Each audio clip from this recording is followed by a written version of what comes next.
అందరు ఎలాగుండ్రు బాగుండ్రా? నానండి మీ విలేజ్ పాపను. ఈ రోజు కూడా ఒక కొత్త సంగతితో మీ ముందుకు వచ్చాను. అదేటనుకుంటాన్రా, మొన్న మధ్య హైదరాబాద్ లోని ఓ తెగ వర్షాలు కురిసానాయి కదా.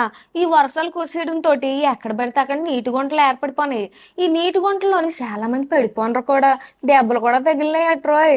పడ్డానండి ప్రేమలో మరి, కాదు కాదు, పడ్డానండి బురదలో మరి అనుకొని వస్తున్నారు అందరూ.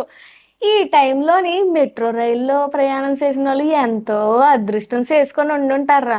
ఎందుకు అలాగంటాను వాళ్ళప్ప అనుకుంటానరా. ఇదే మాట కానీ ఉప్పల్ నుంచి నాగోలు రోడ్డు ప్రయాణం చేసిన వాళ్ళని అడిగితే వాళ్ళప్ప మాకు నరకం కనిపిస్తాందే అంటాన్రు. ఎందుకు అనుకుంటానరా, అక్కడట ఉప్పల్ నుండి నాగోలుకి వెళ్ళిన దారిలోని సరిగ్గా 30 గుంతలు ఉన్నాయట. ఇగో ఈవిడే చెప్తుంది, కరెక్ట్ గా లెక్కెట్టి చెప్పేసినట్టు 30 గుంతలు ఉన్నాయని చెప్పేస్తుంది.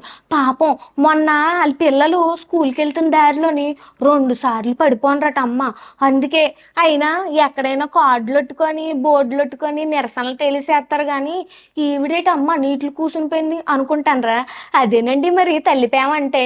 పాపం మరి వాళ్ళ పిల్లలు పడిపోనరు కదా, ఇలాగ ఏ పిల్లలకి జరగకూడదని నీటిలో కూసుని పోయి మాకు రోడ్లు కావాలి ఏం వద్దా ఇలా ఒక బోర్డు పెట్టుకొని కూకుని పోనాదమ్మ. నేనైతే చూసి ఆశ్చర్యపోనాను. రోడ్లు వేయించండి అని ఓ తెగ నిరసనలు తెలియజేసి బాధపడిపోతుంది.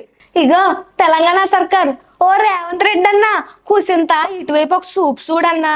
కూసింత వాళ్ళకి రోడ్లు వేసేస్తే వాళ్ళు కూడా సంబరపడిపోతారు కదా.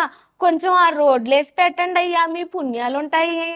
ఇగో మీరు మాత్రం మర్చిపోకుండా లైక్ చేసి షేర్ చేసి మా సన్వన్ స్టూడియోస్ ఛానల్ ని సబ్స్క్రైబ్ చేసేసుకోండి. పక్కన గంట సింబల్ ఉంది కదా, దాన్ని ఒక తన్నారు అనుకోండి, మా వీడియోలన్నీ డైరెక్ట్ గా చూసి ఎంజాయ్ చేసేయచ్చు. ఉంటాను, బాయ్ బాయ్, మీ విలేజ్ పాప.